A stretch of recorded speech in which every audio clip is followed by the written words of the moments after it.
Cuando nosotros nos acercamos a la Escritura, y de una vez que estamos la mayoría aquí reunidos, quiero hacer una aclaración. Ya la he hecho varias veces, pero a mí no me es molesto decirles las mismas cosas y para ustedes es seguro. En general, la Biblia nos habla de principios generales. La Biblia no va a abordar muchas veces cosas particulares. La Biblia espera que cuando nos habla, nosotros sepamos tomar los principios y aplicarlos a los distintos asuntos en nuestra vida. Aquí en Efesios está ese asunto. Por ejemplo, el apóstol Pablo va a decir: quiero que aprendan a despojarse de esa antigua manera de vivir y a adoptar los principios de una vida nueva. Ahora, como le dije, nos va a nombrar 6 cosas. Entonces alguna persona pueda decir: bueno, menos mal, mi pecado, ese pecado que yo tengo, no está entre esos 6 asuntos que el apóstol Pablo ordena. Así que a mí no me aplica eso de renunciar a la vida pasada y adoptar el principio de la vida nueva. No. ¿Qué está queriendo hacer el apóstol Pablo? Él quiere que, basado en estas 6 cosas que vamos a ver, usted y yo aprendamos a sortear cómo uno debe combatir contra el pecado y vivir una vida en santidad. ¿Sí me hago entender? Por ejemplo, alguna persona pudiera afirmar que lo suyo es la desobediencia a los padres, pero aquí el texto nos habla de la ira, del hurto, de las palabras corruptas, de contristar al Espíritu Santo, de la amargura. Este texto no habla de honra a padre y madre, así que yo no debo obedecer eso. Gracias a Dios, porque si así quisiera, el apóstol lo hubiera dicho: no es la manera de entender la Biblia. Lo que el apóstol Pablo quiere es que tomemos estos ejemplos de cómo se maneja el pecado y la vida en santidad y los apliquemos a todo sentido. Lo digo porque también los predicadores hacemos lo mismo. Y atiéndame, esta es la corrección que le quería hacer. Cuando yo cite un ejemplo, estoy citando un ejemplo, no el principio, sino el ejemplo. Yo voy a ser claro cuando le diga: este es el principio y este es mi ejemplo. Así que si yo le digo: hermanos, robar manzanas está mal, muy mal, eso Dios no quiere, usted no puede decir: me salvé porque yo robo peras, no manzanas. Gracias a Dios. No, mis hermanos, ¿me hago entender? Lo digo porque ya varias veces me ha ocurrido que pongo un ejemplo y hay una consternación eclesiástica por el ejemplo que puse. Y mi pregunta es: ¿qué ocurre con el principio? Así que hace 8 días hubo lágrimas de arrepentimiento con la hermana Ángela. Pero adiós Cecilia, adiós Ana, adiós Hermencia. ¿Me hago entender? ¿La captó o se la explico? Di un ejemplo para que todos sepamos cómo nos debemos tratar los unos a los otros. ¿Sí? ¿Me hago entender? Un ejemplo di, para que usted adquiera la habilidad de tomar ese ejemplo y pasarlo por todo lo que el Señor demanda. Así que usted tiene que trabajar junto conmigo en un sermón, junto conmigo. Yo estoy al máximo de mi mente tratando de explicar las cosas y usted debe estar al máximo tratando de entendérmelas. Y cuando yo diga que es un principio, un mandamiento, usted tómelo como eso. Si le digo un ejemplo, entonces, Él nos quiere explicar cómo se aplica este principio. Pero no es solo eso, sino piense en su pecado, en su debilidad, piense en cómo ese principio puede ser aplicado a sus vidas. Lo digo también, hermanos, porque la palabra del Señor nos ha indicado, por ejemplo, que los creyentes debemos desechar la mentira y hablar la verdad. Por supuesto que esto es un solo principio que abarca mucho. Abarca todo el espectro de cómo los creyentes debemos hablar, manejar la verdad, con todo aquello que sea hablar, vivir, que lleve detrás algo mentiroso, algo deshonesto. ¿Me hago entender? No es solamente decir mentiras, es un principio, pero el principio tiene muchas aplicaciones abajo. También se lo digo porque aunque estemos viendo airaos pero no pequéis, yo creo que hay un principio general. Airaos pero no pequéis es el ejemplo que el apóstol Pablo pone. ¿Cuál será el principio general? Hermanos, usted y yo debemos ser capaces como hombres nuevos de saber manejar nuestros afectos. ¿Ya vio el principio grande? ¿Cuál es el ejemplo? Vamos a hablar, por ejemplo, de la ira. Eso es más o menos lo que el apóstol Pablo quiere. Hermanos, como gente santa, debemos aprender a manejar nuestro carácter y nuestros afectos. Un ejemplo, la ira. ¿Sí me hago entender cómo debe ser entendido el texto? Lo digo, hermanos, porque todos los creyentes, así no está escrito en Efesios 4 del 25 en adelante, todos los creyentes tenemos debilidades de carácter, de unas y de otras. Ninguno aquí está libre, quizá algunos sean libres de no dejarse llevar por la ira, gloria a Dios, pero quizá otros se dejen llevar del celo, quizá de mucha felicidad, que aunque ser feliz no está mal, quizá a veces el sentido de satisfacción nubla otros afectos que deberíamos estar sintiendo, por ejemplo. Lo que quiero que entendamos, hermanos, es que el creyente debe aprender a ser muy escrupuloso con su carácter, sea cual sea la debilidad que usted tenga.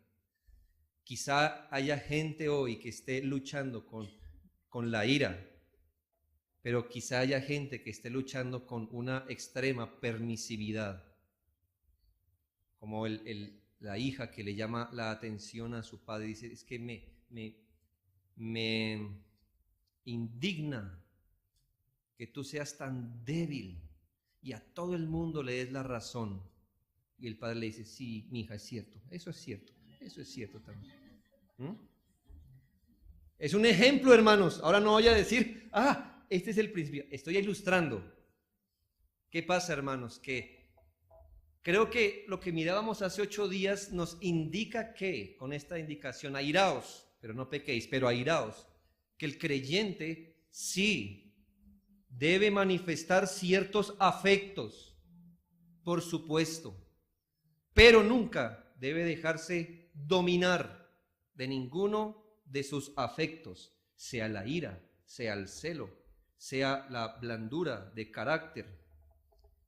Quisimos mirar ese principio de airaos bajo 3 asuntos. Cómo se encuentra en el pasaje en el Salmo 4:4, luego cómo esa ira justa se manifestó en Cristo y también en sus discípulos, para llegar a una conclusión, y es que la ira es lícita, o más bien es ilícita, cuando surge del egoísmo, cuando se trata de pequeñas contradicciones personales que nos demuestran que lo más importante que tenemos en nuestra alma somos nosotros y nuestra gloria. Esa es la ira que no nos está permitida. ¿Cómo lo sabemos? Hoy leímos Romanos 12. ¿Qué pasa cuando hay una ofensa hacia nosotros? Que es en general lo que nos produce ira, ¿verdad? ¿Qué deberíamos hacer cuando hay una ofensa hacia nosotros? Romanos 12 es muy clara. Bendigan a los que los maltratan, bendígalos. Es más, estén dispuestos a hacerles bien cuando ellos lo necesiten. Nunca se venguen, nunca tomen revancha de quienes los lastiman. ¿Me hago entender? Así que aquí hay un asunto interesante. Hay una ira lícita. ¿Cuál es la ira lícita? O, si me permite, el principio más grande. ¿Cuándo deberíamos usar nuestros afectos con determinación? Hermanos, cuando Cristo está en el centro de ellos. Quizá alguna persona diga, lo mío no es la ira, pero ¿qué tal, hermano, encontrarse usted más alegre por lo que acabó de comprar que por la salvación en Cristo? ¿No cree que hay un afecto que no está en su sitio? Cuando a usted le alegra más el televisor nuevo que la salvación en Cristo, ¿usted piensa que queda libre del principio aquí explicado? No. Para usted el ejemplo diría, gócese, pero no peque. Hermanos, ¿cuántos somos celosos de la causa de Cristo? La sana doctrina nos impulsa, inflama el alma. ¿Qué pasa, hermanos? Que quizá a veces, por defender la sana doctrina, ofendemos a los demás. Somos bruscos y quizá orgullosos con otros. ¿Qué diría ese texto para nosotros? Sean celosos, pero no pequen. ¿Cuál es el celo santo? Donde Dios está en medio, donde es su causa y donde Él gobierna. ¿Cuál es la satisfacción, la alegría válida? Donde Él es el centro, donde Él gobierna. ¿Cuál es la ira lícita? Donde Él es el centro, donde es su causa, lo que nos lleva a tener una posición en el alma. Pero cuando es producto de una ofensa que nos hacen, la palabra de Dios en Romanos nos dice qué debemos hacer.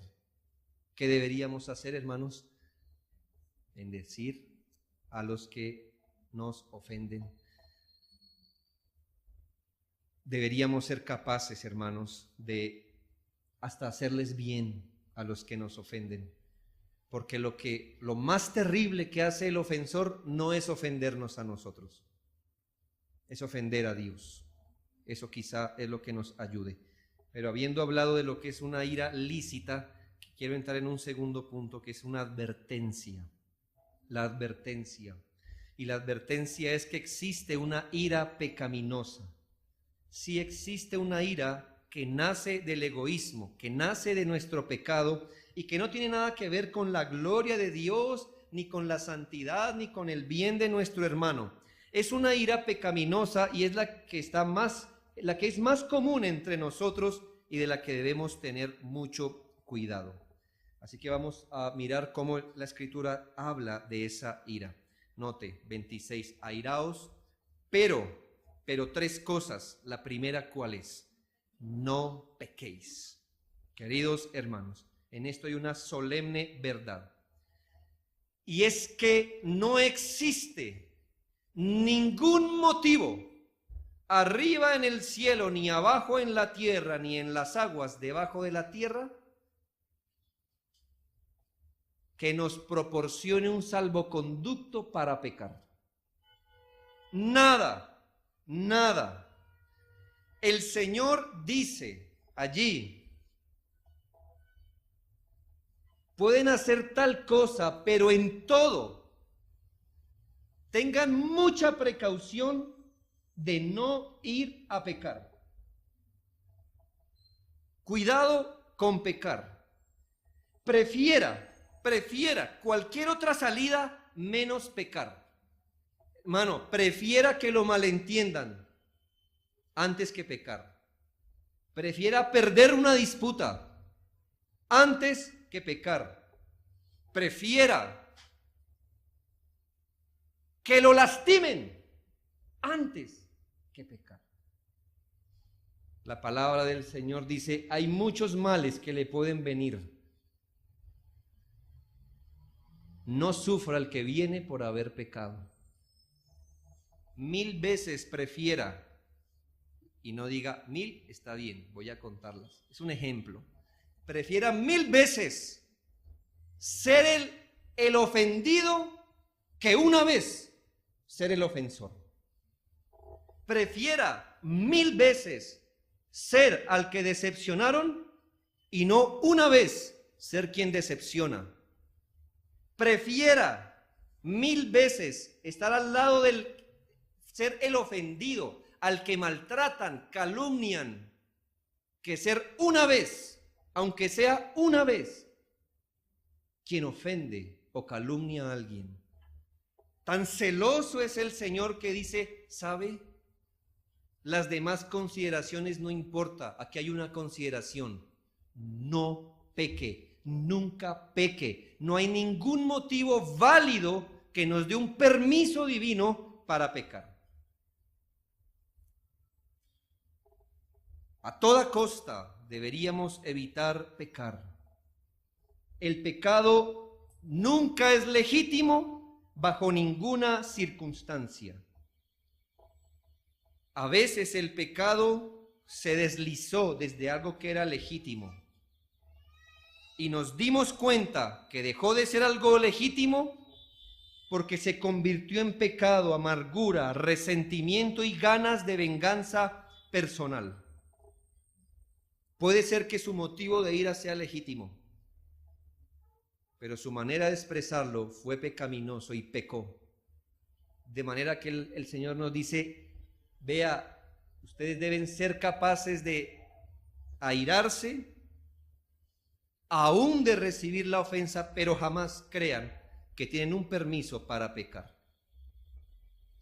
Ah, pero es que esta persona hizo esto.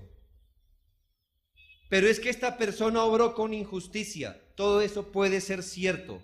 Aún así, nunca estamos autorizados para pecar. Es decir, no estamos autorizados para vengarnos. No estamos autorizados para guardar resentimiento pecaminoso. Nunca estamos autorizados para quebrantar la ley de Dios por muy justa que sea nuestra causa. O entonces, hermanos, vamos a actuar con la misma filosofía que Robin Hood. Si existió, no era temeroso de Dios. Robaba a los ricos para darle a los pobres. Y entonces en su corazón las cosas se igualaban, ¿no? Bueno. No creamos, hermanos, que por más justa que sea el motivo de nuestra ira, eso nos da derecho para pecar. Nadie tiene derecho a pecar. No tenemos un salvoconducto bajo ninguna circunstancia. A diferencia de Cristo, la ira nuestra siempre convive con el peligro de pasar a ser una ira pecaminosa. En Cristo no. Pero en nosotros siempre la ira convive no como el vecino lejano, sino como le dijo el Señor a Caín, el pecado está a la puerta. De manera que aunque tengamos motivos de enojo justo, aún allí cuídese de no pecar. Escuche estos textos, si los está apuntando, apúntelos, pero los voy a leer. Salmo 37:8. Deja la ira y desecha el enojo. No te excites en manera alguna a hacer lo malo. No, hermanos, la ira y el enojo no van con la vida de piedad. Ni siquiera anímese, ni siquiera estimúlese, dice el texto, en manera alguna, es decir, en ninguna manera a hacer lo malo. Proverbios 14:17. El que fácilmente se enoja hará locuras, y el hombre perverso será aborrecido. Oh, hermanos, cuántas locuras se han cometido en nombre de la ira. Y después que el asunto se calma, usted quedó ya con dos problemas. Uno, pecando por la ira, y segundo, por lo que generó producto de esa ira. Atienda esto, hermanos, si usted lucha con la ira. El que fácilmente se enoja hará locuras. El que tiene la mecha cortita, hermano, él hoy o mañana va a cometer un grave error. Proverbios 19:11. La cordura del hombre detiene su furor, y su honra es pasar por alto la ofensa. Qué interesante, hermanos, que al contrario de lo que nos dice el mundo, que el que deja pasar la ofensa es el tonto, aquí dice que el que deja pasar la ofensa es el honroso. Es el honroso, la persona noble, el que tiene cordura o dominio propio, detiene su furor. ¿Qué está viendo aquí? ¿Qué principio ve? que en los hijos de Dios las emociones no le controlan, hay dominio propio. Mateo 5:22, pero yo os digo que cualquiera que se enoje contra su hermano, y aquí abro el paréntesis, enojarse pecaminosamente. Hay un enojo que puede resultar santo, pero aquí estoy hablando del enojo pecaminoso.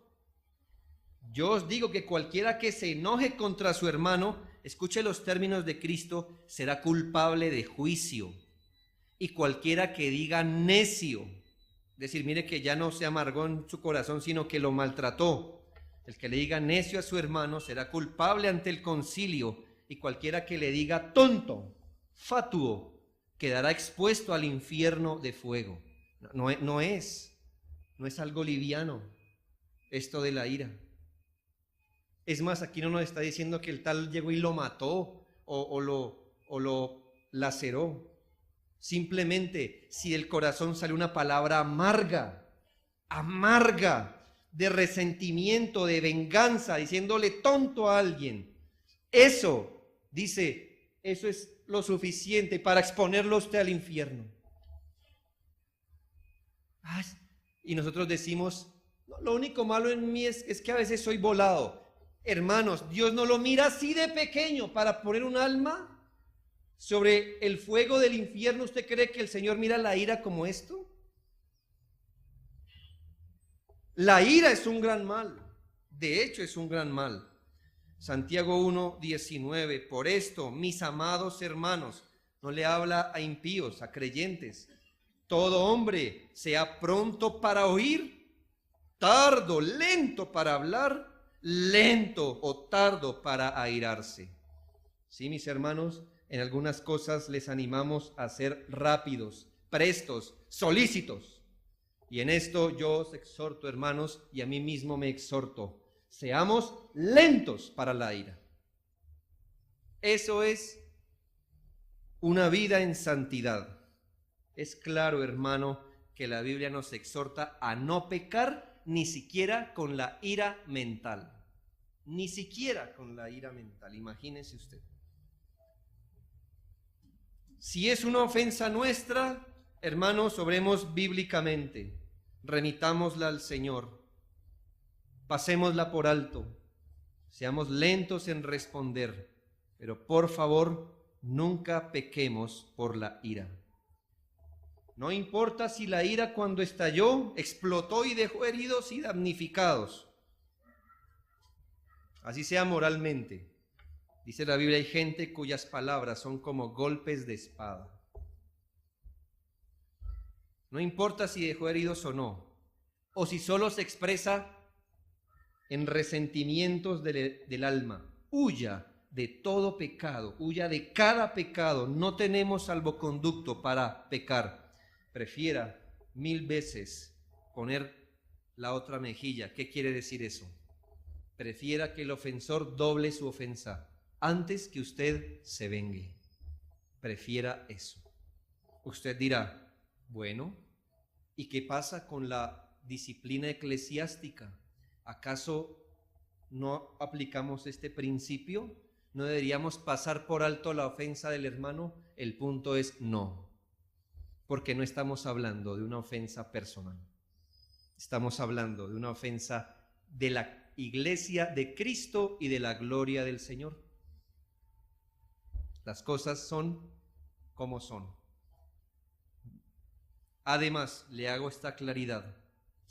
Los cristianos, y subraye esto, no estamos obligados a perdonar unilateralmente. Escuche, los cristianos no estamos obligados a perdonar unilateralmente.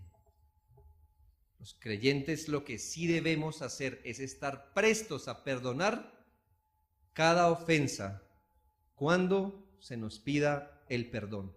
Y nunca estamos autorizados a vengarnos del ofensor. ¿Sí? ¿Dije muchas cosas al mismo tiempo? La cuestión es que yo no sé si me acuerde de todo lo que dije, pero se los voy a tratar de decir. Hermanos, yo creo que nosotros, la Biblia nunca enseña que el cristiano debe perdonar unilateralmente. La Biblia dice, si tu hermano viene a ti arrepentido,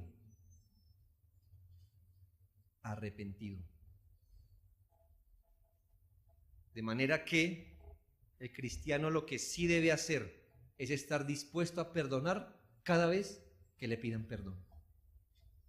Pero es que no parece, no. La Biblia no dice si parece o no parece, si tiene cara arrepentido o no. Si el hermano pide perdón, ¿qué debería hacer el creyente? Si está arrepentido, por supuesto, ¿no? No. ¿Qué le digo yo? Piense en este ejemplo. Alguien tiene un martillo en su mano y le dice, ¿me tiene usted la puntilla? ¿Me hace el favor? Y yo clavo la puntilla. Pero usted dice, hágale, hermano, ¿sí sabe, no? Bueno, vamos a suponer que él por su descuido, no por inocencia, sino por su descuido, nos dio el martillazo en el dedo. Y él dice, hermano, qué pena, disculpe, ¿me vuelvo a tener la puntilla? ¿Me hace el favor? Pero él sigue escuchando Wallman, él sigue mirando para otro lado. Usted y yo no estamos obligados a tener la puntilla, ¿me hago entender? Pero si él se arrepiente, se concentra y dice, deme otra oportunidad, creo que el creyente debería decir, hágale. Los creyentes deberíamos, aunque no perdonemos unilateralmente, siempre orar por el ofensor. Siempre es siempre. Pídanos o no nos pida perdón. Eso sí es cierto. Y pídanos o no nos pida perdón, el creyente siempre debe estar dispuesto a hacerle bien a su enemigo. Siempre. Lo que estoy diciendo es que no estamos obligados a perdonar unilateralmente. Algo así como, yo perdono al asesino de mi hijo. Si él no está arrepentido. Lo que no tiene permiso es de vengarse, de amasar un resentimiento en el alma o de negarse a orar por él. De eso sí no tiene permiso. Pero perdone hasta cuando le pidan perdón. ¿Sí me hago entender, hermanos? Yo sé que nos han enseñado una versión del Evangelio a veces tan liviana con el pecado, tan liviana, que se pida o no se pida perdón, se cree que el cristiano tiene que perdonar. Yo le digo algo, ni siquiera Dios perdona unilateralmente. Piense esto. Dios perdona a todo aquel que viene arrepentido. Así que Dios no perdona, en el cielo no vamos a encontrar pecadores que nunca pidieron perdón. No.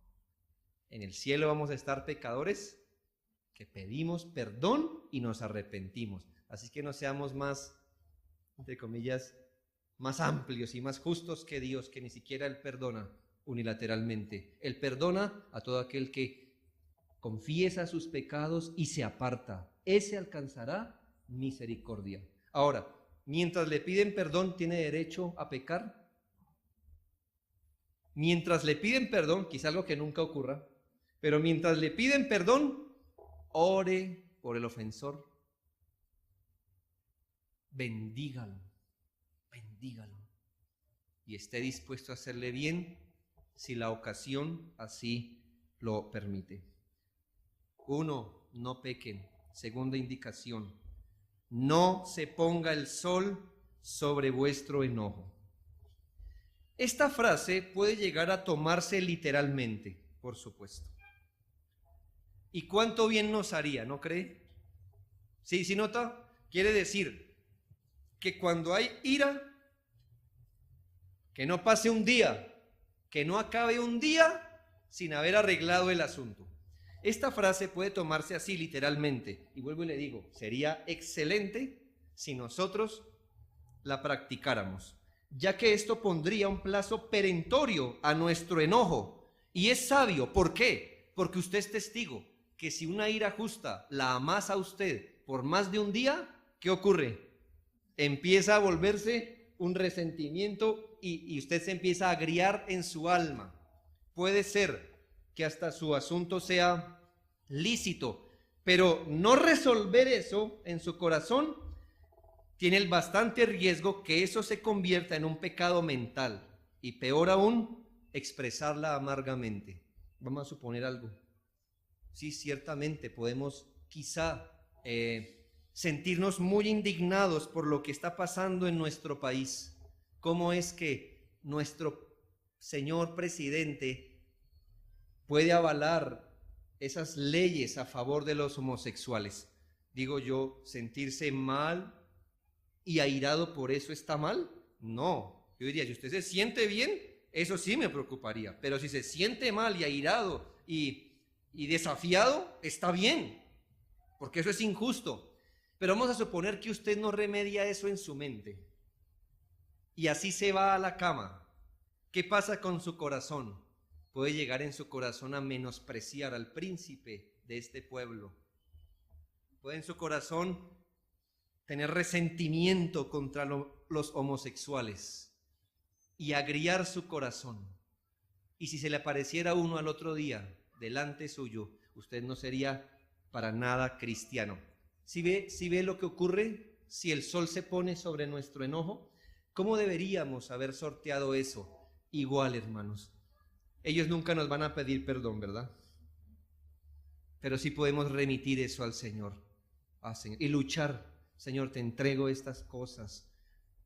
Ayuda, Padre, abre los ojos, dale sabiduría. Y el sol no se puso sobre su enojo, así hubiera sido bueno. Mucho menos si el enojo es malo. Sin embargo, yendo más al fondo, creo que la frase nos muestra un principio. No necesariamente que no acabe un día sin que resuelva eso, pero hay un principio. ¿Y cuál es el principio? Que nunca los creyentes deberíamos dejar dominarnos de nuestros afectos. Ese es el principio que hay allí. Hermano, si yo le pongo a obedecer esto, hermano, que el sol no se ponga sobre su enfermedad, ¿usted qué me diría? Pastor, es que no tengo control sobre esto, ¿sí? Si yo le dijera, hermano, de esa providencia que usted está viviendo, que no se ponga el sol sobre su providencia, ¿usted también qué me diría? ¿Cómo? Si yo no las controlo. Pero nadie, cuando yo le diga, hermano, que no se ponga el sol sobre su enojo, usted no me puede decir, pero ¿cómo? Porque esa pregunta me estaría diciendo que eso lo está dominando a usted.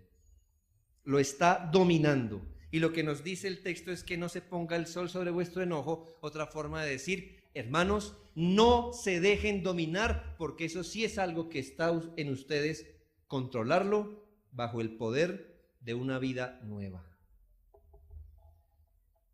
Nosotros, los cristianos, no podemos sacar una excusa como fue algo incontrolable. No tuve dominio de mí mismo. Me dejé llevar y cosas como el estilo. Porque todas estas cosas las hacemos pasando por encima de nuestra nueva vida, de la capacidad que nos dio el Señor. Si el pecado nos dominara, eso es verdad. Pero ahora, ¿quién domina? Cristo, por su Espíritu. De manera que el creyente jamás debería dejarse dominar por ninguna pasión, ni deseo, ni afecto. Nosotros debemos pedir gracia siempre para dominar nuestras pasiones y deseos. Debemos, hermanos, y escúchese bien, ser capaces de tener un espíritu tan firme y celoso por la gloria de Dios, sin que eso nos lleve a tener un espíritu criticón y amargado. Y usted dirá junto conmigo hoy, ay Señor, ¿y eso cómo es? Para estas cosas, ¿quién es suficiente? para sabernos airar por lo que debemos, sin agriar nuestro corazón y pecar. Sin embargo, escúchese lo que dice la Biblia, Proverbios 16:32. Mejor es el que tarda en airarse que el fuerte, y el que se enseñorea de su espíritu que el que toma una ciudad. Yo diría, ay, Señor, no. Claro, en mi carne. Le diría, ahí sí te equivocaste, Señor. No, es mejor el que toma una ciudad. Es mejor el fuerte. Y el Señor dice, no. El que tarda en airarse es mejor que el fuerte. Y el que se enseñorea o el que domina su espíritu es mejor que el que toma una ciudad. Y aquí, hermano, la expectativa divina. Eclesiastés 7:9. No te apresures en tu espíritu a enojarte, porque el enojo reposa en el seno de los necios. El enojo reposa en el seno de los necios. Así que los que no son necios, ¿qué pasa con el enojo? Ellos no dejan anidar el enojo aquí. Por eso la Biblia dice, no se ponga el sol sobre vuestro enojo. Es decir, maneje lo que tenga que manejar, pero no se va a dejar dominar de ninguna pasión, Otra vez, hermanos, no pequéis, no se ponga el sol sobre nuestro enojo. Tercera indicación, ni den lugar al diablo. Hermanos, los creyentes no podemos andar ingenuamente, como si Satanás solo estuviera mirando qué cosas le proveemos para hacer daño. Esto le haría a él un oportunista, que él mirara la iglesia y él estuviera pendiente de cómo los hermanos hacen tal cosa para instigar. Satanás hace eso, pero hace más que eso. Él no solo está esperando lo que usted y yo dejemos allí para que él lo use e instigue a la iglesia. Satanás es el tentador. Así que dele usted la materia prima o no, él va a andar metiendo los leños de la discordia en el seno de la iglesia. Por supuesto, él hace ambas cosas. Usa los leños que nosotros le botamos, por supuesto, pero también él mismo tiene sus propios leños. ¿Para qué, hermanos? Para que en la iglesia este principio no se observe.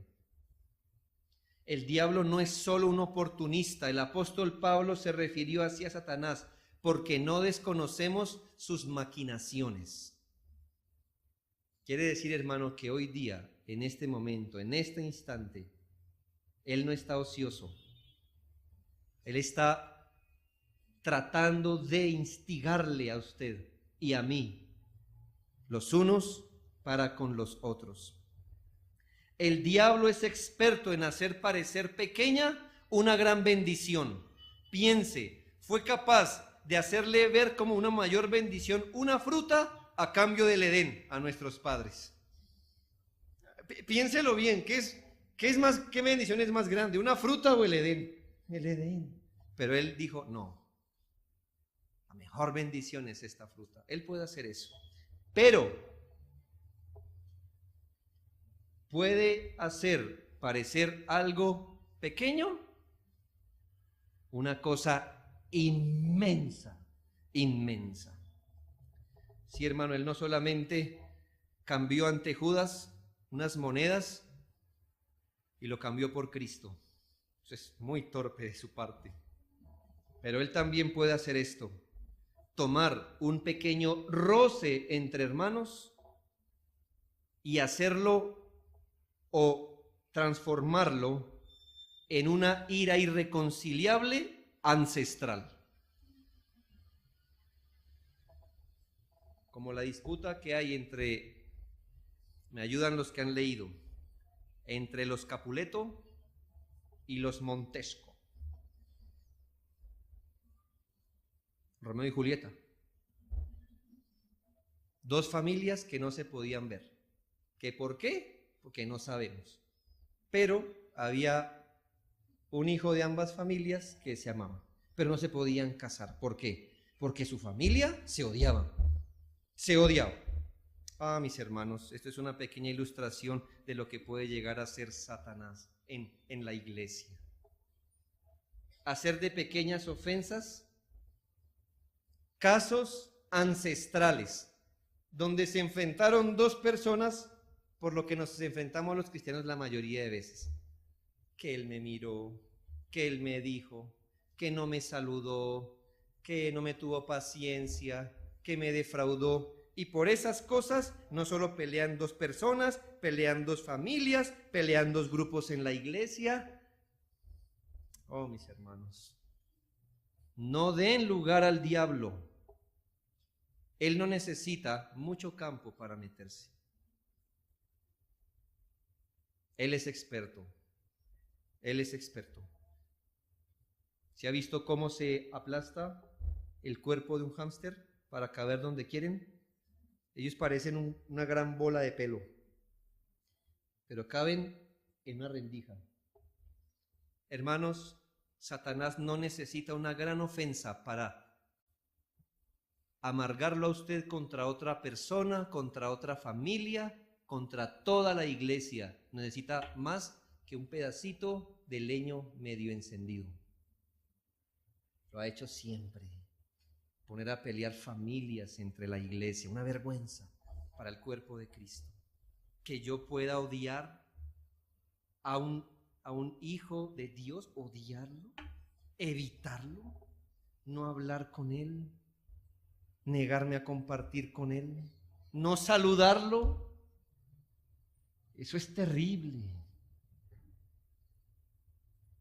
Eso es diabólico. Eso es diabólico. Estamos aprendiendo a renunciar a una vida pasada. Eso hacen los Montesco y los Capuleto, no los hijos de Dios. Eso es pecar, eso es contristar el espíritu en medio de una iglesia. No andemos ingenuamente pensando que esas cosas Él no las usa para nuestra destrucción. La ira pecaminosa puede caber a través de ofensas muy, muy pequeñas. Andemos como es digno del Evangelio, como quienes han sido renovados en nuestras almas para no servir más a la carne. Los primeros frutos de un nuevo corazón y los más consistentes no se dan en las obras, sino en el carácter. Y allí en el carácter es donde el Señor empieza a obrar en cada nuevo corazón. Una de las mejores pruebas que el Espíritu de Dios habita en un alma es ese dominio del carácter. Ese dominio del carácter. Seguramente no todos peleamos, no todos ofendemos, no todos chismeamos. Y usted no va a decir, es que lo que pasa es que este tipo de hermanos, ellos no sienten las cosas. Quizás sí. Y más de lo que usted piensa. Pero el Espíritu de Dios los controla. Esa es la diferencia. Pregúntele aquí a quién no le duele un pisón. ¿A quién no le duele una ofensa? Si hay alguien que no le duela, me gustaría hablar con usted. Querido insensible.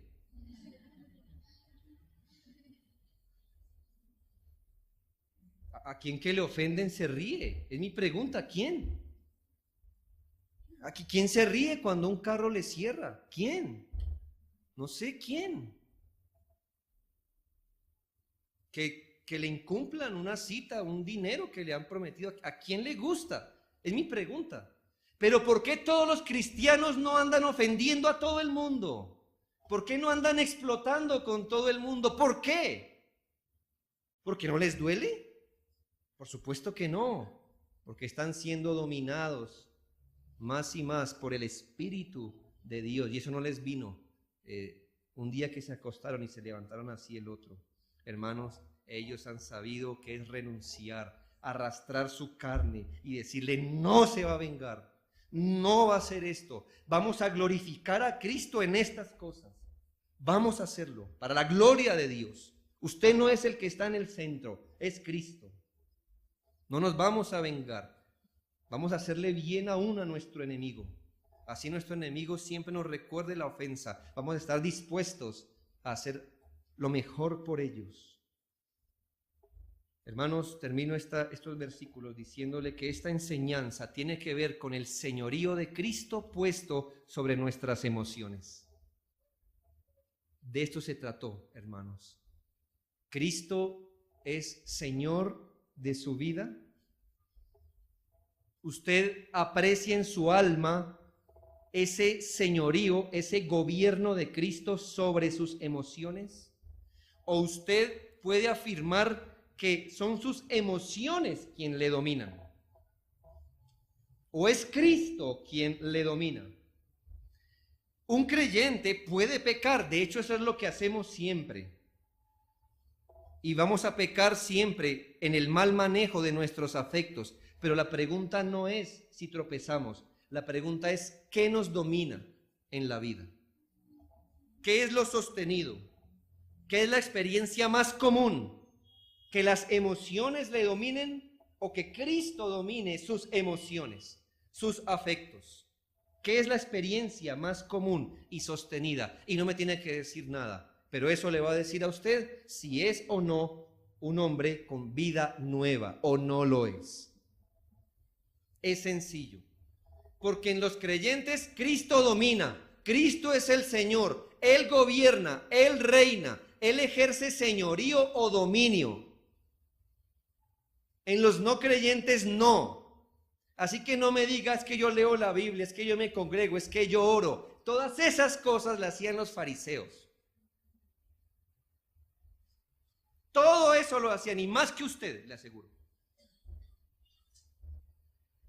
Pero la prueba que Cristo está obrando es en el carácter, en su carácter, donde solo Dios puede meter la mano, donde Él puede dominar un espíritu airoso, airado, lo puede dominar, puede darle dominio propio, puede someter sus pasiones, puede ayudarlo a someter cada vez que Él quiere vengarse, que Él quiere responder amargamente.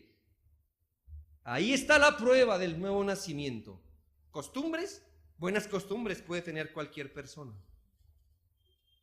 Conocimiento pueden tener las personas.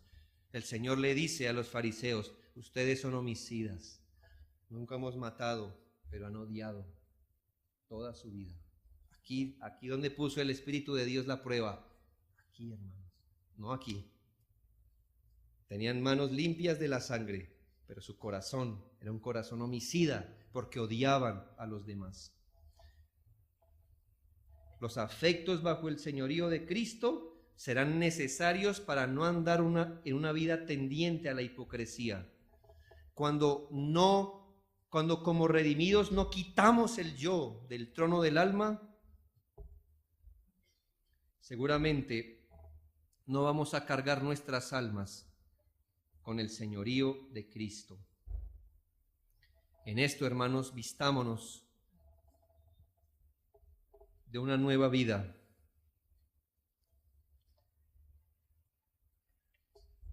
Cristo domina sus afectos. ¿Puede usted decir que Cristo carga sus afectos con lo que es legítimo? Temo que para muchos cristianos su vida de oración solo refleje que Dios no carga sus afectos. Nunca lloran delante del trono, nunca hay angustia, nunca hay celo, nunca hay enojo, nunca hay regocijo en la oración. ¿Y eso qué nos dice? Que Cristo no domina sus afectos. No los domina. Usted puede mantener una vida de oración sin esas cargas, sin esas cargas. ¿Y en eso qué comprueba? que Cristo no es Señor de sus emociones aún. No sé cómo se ora, de tal forma que las grandes gotas de sudor, o sea que ya la oración le produjo sudor, sino que se convirtieron en grandes gotas de sangre. ¿Puede usted quizá igualar la sentencia del apóstol cuando él mismo afirma esto? Por tanto, si hay alguna consolación en Cristo, si algún consuelo de amor, si alguna comunión del Espíritu, si algún afecto entrañable, si alguna misericordia, completad mi gozo sintiendo lo mismo. ¿Qué veía? ¿Que el apóstol no tenía sensaciones, sentimientos? No. ¿Hay algún afecto entrañable en su corazón que lo domine? ¿Cristo carga su corazón cuando ora, cuando adora a Dios? Cuando vive, Él carga su corazón, lo presiona. Creo que nuestra vida de oración es un reflejo solo de todas esas cargas o no cargas que hay en el alma. Que Cristo nos domine, hermanos. Hoy hablamos de la ira, pero que Cristo domine todos nuestros afectos. Que nuestros afectos den a luz costumbres y actos externos, pero Él debe reinar en nuestros corazones. Oremos.